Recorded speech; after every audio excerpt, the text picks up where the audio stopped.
ಇದ್ದೇನೆ, ಏನೇನು ನಡೀತಾ ಇದೆ ಅಂತಕ್ಕಂಥದ್ದು ಗಮನಿಸಿದ್ದೇನೆ.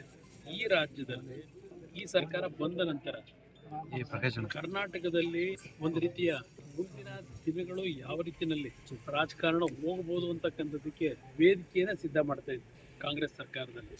ಒಂದು ದುರಾದೃಷ್ಟ ಅಂದ್ರೆ ಕರ್ನಾಟಕದ ಪೊಲೀಸ್ ಇಲಾಖೆಗೆ ದೇಶದಲ್ಲಿ ಒಂದು ವಿಶೇಷವಾದಂತ ಗೌರವಿತವಾದಂತ ಸ್ಥಾನ ಇದೆ. ಪೊಲೀಸ್ ಇಲಾಖೆ, ಕರ್ನಾಟಕದ ಪೊಲೀಸು ದೇಶದಲ್ಲೇ ಅತ್ಯಂತ ಉತ್ತಮವಂತ ಕೆಲಸವನ್ನು ಮಾಡ್ತಕ್ಕಂಥ ಇಲಾಖೆ ಅಂತಕ್ಕಂಥ ಒಂದು ಗೌರವ ಏನಿತ್ತು, ಆ ಗೌರವವನ್ನ ಮಂಡಪ ಮಾಡ್ತಕ್ಕಂಥ ನಿಟ್ಟಿನಲ್ಲಿ ನಾನು ಸಂಪೂರ್ಣವಾಗಿ ಪೊಲೀಸ್ ಇಲಾಖೆಗೆ ದೋಷ ಕೊಡಲ್ಲ.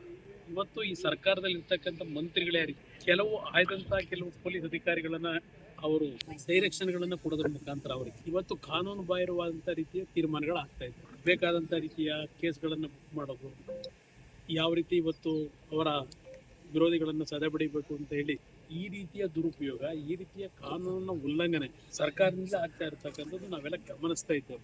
ಆದ್ರೆ ಒಂದು ಇವತ್ತು ದೇವಸ್ಥಾನದಲ್ಲಿ ಪೂಜೆ ಮಾಡಿ ಬಂದು ನಿಂತಿದ್ದೇನೆ, ಕಾಲುವೆ ಇದೆಲ್ಲದಕ್ಕೂ ಉತ್ತರ ಕೊಡುತ್ತೆ ಅನ್ನೋದು ನನ್ನ ಅಭಿಪ್ರಾಯ. ನನಗೆ ಇವತ್ತು